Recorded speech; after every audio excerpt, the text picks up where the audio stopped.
दोस्तों, आपका BLDC ceiling fan ख़राब हो गया, उसकी ड्राइवर कार्ड जल गया है। अभी आपको उसको बदलना है। कंपनी वाला 1300-1400 रुपये मांग रहा है ड्राइवर कार्ड बदलने के, पर ऑनलाइन पे ये मिल रहा है 600-700 रुपये में। अब आपको ये कन्फ्यूज़न है कि ये मेरे इसमें फ़ैन में चलेगा कि नहीं चलेगा, क्योंकि लिस्टिंग में लिखा हुआ है ये कार्ड 16 पोल के लिए सूटेबल है, या 18 पोल के लिए है, या 14 पोल के लिए है। और आपको नहीं मालूम कि मेरे फ़ैन में कितने पोल हैं, क्योंकि फ़ैन के जो स्पेसिफिकेशन शीट होती है उस पे भी जनरली ये नहीं लिखा रहता है, और उसको खोल के भी आप आसानी से नहीं मेज़र कर सकते हैं कि उसमें कितने पोल हैं। तो आज हम आपको वही बताने जा रहे हैं कि बिना फैन को खोले हुए कैसे आपको मालूम पड़ जाएगा कि मेरा फैन कितने पोल का है, और उसी हिसाब से आप सही ड्राइवर किट खरीद के और अपने फैन में रिप्लेस कर सकते हैं। तो आइए देखते हैं इस वीडियो को और जानते हैं कि हमारे फैन में कितने पोल हैं। दोस्तों, जब भी हम हमारे BLDC फैन के लिए ड्राइवर किट खरीदने की बात सोचते हैं, क्योंकि हमारा ओरिजिनल किट जल चुका है, जब मार्केट में ढूंढते हैं तो उसमें एक ही प्रश्न सबसे पहले पूछा जाता है कि आपका पंखा कितने पोल का है। ये किट हमारा 16 पोल के लिए काम करता है। आपका पंखा 16 पोल का है, 18 का है, 14 का है या 12 का है, उस हिसाब से किट के फंक्शन काम करते हैं। यदि आपका किट 16 पोल के लिए है और आप 18 पोल के पंखे में लगाएंगे तो उसमें RPM थोड़ा सा उसका कम हो जाएगा। यदि आप 14 या 12 पोल वाले फैन में उसको लगाएंगे तो उसका RPM बढ़ जाएगा, पावर ज़्यादा कंज्यूम करेगा और हो सकता है कि ट्रिप होने लगे। तो इसलिए पंखे में कितने पोल हैं ये जानना बहुत ज़रूरी है। देखिए, इस चार्ट में ये दिखाने की कोशिश करी है कि आप ये नंबर ऑफ पोल्स जो फैन में होते हैं उसका स्पीड के ऊपर क्या इफेक्ट पड़ता है, क्योंकि ये एक पर्टिकुलर फार्मूले के हिसाब से ये चलता है कि speed is equal to 120 into frequency divided by number of poles.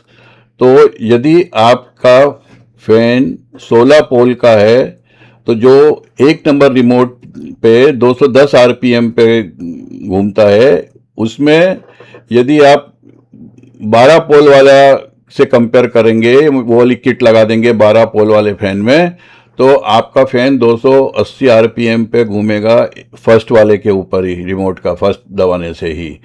यदि 16 पोल के फैन का किट है और आपने 12 पोल वाले में लगा दिया है तो आपका रिमोट का 2 नंबर का की दबाने पे जो 243 RPM घूमना चाहिए था वो 324 घूमेगा। इसी तरह जब 3 नंबर दबाएंगे तो जो 276 RPM पे घूमना चाहिए था वो 368 RPM मैक्सिमम पे पहुंच जाएगा।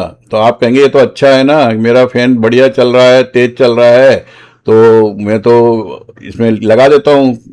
नहीं, पर ऐसा नहीं है कि जैसे ही आपके RPM बढ़ते हैं उसका लोड बढ़ जाता है, पावर उस कंजम्पशन बढ़ता है, और उसी हिसाब से ये जो सर्किट डिज़ाइन होता है वो फिर ट्रिप करने लगता है कि यदि मान लीजिए 3 नंबर आपने रिमोट का दबाया और 368 RPM पे घूम रहा है, मतलब पूरी पावर ले लिया। जैसे ही आप 4, 5 या 6 दबाएंगे आपका फैन ट्रिप कर जाएगा, या ट्रिप होगा फिर चालू होगा, फिर ट्रिप होगा फिर चालू होगा, और उस केस में आपका ड्राइवर कार्ड जल भी सकता है। तो इसलिए ये ज़रूरी है कि जो कार्ड जितने पोल के लिए डिज़ाइन किया गया है उतने ही नंबर आप पोल में उसको लगाइए। और वही जानने के लिए हम ये वीडियो आगे आपको बता रहे हैं कि कैसे आप जानकारी प्राप्त करेंगे कि आपके फैन में कितने पोल हैं। अब ये इतना आसान नहीं है, क्योंकि पंखे के स्पेसिफिकेशन में जनरली नंबर ऑफ पोल्स नहीं लिखा रहता है। उस केस में ये हमको खुद ही ढूंढना पड़ता है। बहुत से लोग हमारे इस वाइंडिंग को नंबर ऑफ पोल समझ लेते हैं कि ये जितनी वाइंडिंग की हुई है ये नंबर ऑफ पोल हैं, पर ये ऐसा नहीं है। जैसे इस रोटर में आप देखेंगे तो इसमें 18 वाइंडिंग की हुई हैं, पर ये पंखा 18 पोल का नहीं है। अभी दूसरा चीज है, एग्जैक्ट जो नंबर ऑफ पोल्स होते हैं वो होता है इस मैग्नेट में। ये जो बाहर लगता है पंखे के आउटर में, ये मैग्नेटों से मिलके बना होता है। तो ये कितने मैग्नेट से टुकड़ों से बना है इसको आप काउंट करके और आपको मालूम पड़ेगा कि आपका पंखा कितने पोल का है। अब इसको चूंकि इसमें एक ही उसमें मोल्ड किया हुआ है तो ये ढूंढना मुश्किल रहता है कि ये कितने पोल का है। तो उसके लिए एक तरीका मैं आपको सिंपल सा बताता हूं जिसमें आपको आपका पंखा खोलने का जरूरत भी नहीं पड़ेगा और आप बाहर से ही पता कर लेंगे कि आपका पंखा कितने पोल का है। इस टाइप का मैग्नेट इसमें यहाँ पे अंदर लगा हुआ है अंदर। तो हम क्या करेंगे, एक ऐसा छोटा स्मॉल कंपास लेंगे। ये मैग्नेटिक कंपास है जिसके अंदर एक सुई है। इसको हम इसके चारों तरफ धीरे धीरे रोटेट करेंगे और देखेंगे कितनी बार टर्न लेता है। ये हर एक मैग्नेट में के बाद में ये एक बार का डायरेक्शन टर्न लेगा जैसे इसका पोल चेंज होगा। अब ये कहां से मिलेगा, यदि ये वैसे तो आपको ऑनलाइन मिल जाएगा, पर यदि आपको नहीं मिलता है तो आप हमसे संपर्क करिएगा, इसके लिए मैं आपको सप्लाई कर दूंगा, कोई इश्यू नहीं है। तो इसको शुरू करने के लिए हमने पंखे को खोल के यहाँ रख लिया है। इसके हमने ये पेच निकाल दिए हैं जो इसके ब्लेड्स के लिए होते हैं, जिससे कि इस हम इसको स्मूथली इसके ऊपर इसको रोटेट करवा सकें। अब हम इसको एक इनिशियल पॉइंट पे लेके आ जाते हैं। जैसे हम ये जो हरा वहां पर डॉट है इसके ऊपर हम रख के देखते हैं तो हमारा ये एकदम स्ट्रेट है इस समय मैग्नेट डायरेक्शन में। अब यहां से हम इसको रोटेट करना शुरू करेंगे और जितनी बार ये डायरेक्शन चेंज करेगा उसको हम काउंट करते जाएंगे। ये देखिए जैसे मैं इसको आगे बढ़ा रहा हूं ये रोटेट कर रहा है। तो मैंने यहां से शुरू किया था, ये रोटेट किया, ये एक बार हो गया, 1 पोजीशन हो गई। अभी मैं इसको फिर से रोटेट करता हूं, ये दूसरी पोजीशन पे आ गया, फिर से 2 राउंड हो गए। इसको मैं आगे बढ़ाता हूं, फिर से ये देखिए घूम रहा है और ये 3 राउंड हो गए इसके, मतलब 3 हाफ राउंड मानना चाहिए। फिर इसको रोटेट किया, ये चौथी पोजीशन पे आ गया इधर। फिर इसको मैं घुमा रहा हूं, ये 5वीं पोजीशन पे आ गया। इसको फिर से घुमाया मैंने, ये 6ठी पोजीशन पे आ गया है। फिर इसको रोटेट करेंगे, ये 7वीं पोजीशन पे आ गया है। फिर इसको रोटेट करेंगे, ये 8वीं पोजीशन पे आ गया है। और रोटेट करेंगे, ये 9 पे आ गया है। फिर करेंगे 10 पे आ गया है। फिर रोटेट किया, ये 11 पे आ गया है। फिर रोटेट किया, ये 12 पे आ गया है। फिर रोटेट किया, ये 13 काउंट हो गया है। फिर से इसको रोटेट फैन को किया, ये 14 काउंट हो गया है। फिर से रोटेट किया, ये 15 काउंट हो गया है। और फिर से रोटेट करेंगे तो ये ओरिजिनल पोजीशन पे आ गया है और काउंट हो गए हैं टोटल 16। तो इसका मतलब ये हुआ कि ये हमारा जो फैन है ये 16 पोल का है, बिना खोले हुए हमने देख लिया है। इसमें बस ये ध्यान रखिएगा कि ये कंपास छोटा हो, जितना छोटा होगा उतना अच्छा है, क्योंकि ये मैग्नेट से यदि बड़ा कंपास होगा तो आपको प्रॉपर रोटेशन के काउंट सही नहीं मिलेंगे, इसलिए ऐसा छोटा कंपास ही लें। और यदि आपको ये नहीं मिल पाता है तो आप इससे हमसे संपर्क करें, हम आपको बता देंगे कि हम ये आपको कहां से मिलेगा, या हम आपको यदि नहीं मिलेगा तो हम आपको सप्लाई कर देंगे।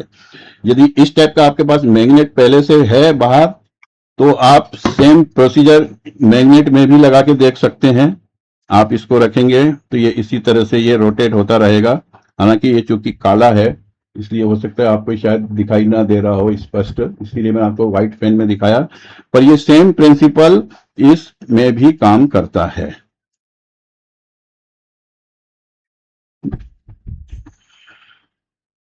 यदि आप फैन को नहीं रोटेट करना चाहें तो आप इसको मैग्नेट को रख के और इसको भी आप रोटेट करवा सकते हैं, और मैग्नेट कितनी बार रोटेट हो रहा है उसको देखते रहिएगा। बस ये है कि इसको पूरा एक टर्न लगवा दीजिएगा, 360 डिग्री टर्न जहां से आपने शुरू किया है, और आपको मालूम पड़ जाएगा कि आपका फैन कितने पोल का है। तो मुझे उम्मीद है कि इस वीडियो के साथ में आपको क्लियर हो गया होगा कि इससे आप नंबर ऑफ पोल काउंट मत करिएगा, क्योंकि ये नंबर ऑफ पोल नहीं होता है। नंबर ऑफ पोल होता है कि इसमें कितने मैग्नेट लगे हुए हैं, और इसमें भी 2 टर्मिनोलॉजी यूज होती है, एक नंबर ऑफ पोल और एक पेयर ऑफ पोल। मीन्स यदि ये 16 पोल का फैन है तो इसमें 8 पेयर ऑफ पोल हैं, पीपी जिसको बोलते हैं, मीन्स 8 मैग्नेट लगे हैं। एक मैग्नेट में 2 पोल होते हैं, नॉर्थ एंड साउथ। तो यदि कोई आपसे पीपी में बात करे तो आप बोल सकते हैं कि ये 8 पीपी का फैन है हमारा, और यदि कोई नंबर ऑफ पोल्स की बात करता है तो ये हमारा 16 पोल का फैन है।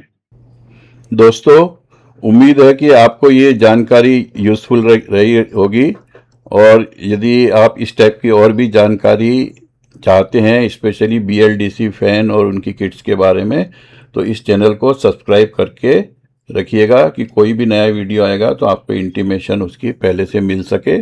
और किसी भी प्रकार का कोई टेक्निकल सपोर्ट या हेल्प चाहिए तो आप उस पर लिखे हुए कॉन्टैक्ट नंबर पे व्हाट्सअप कर सकते हैं।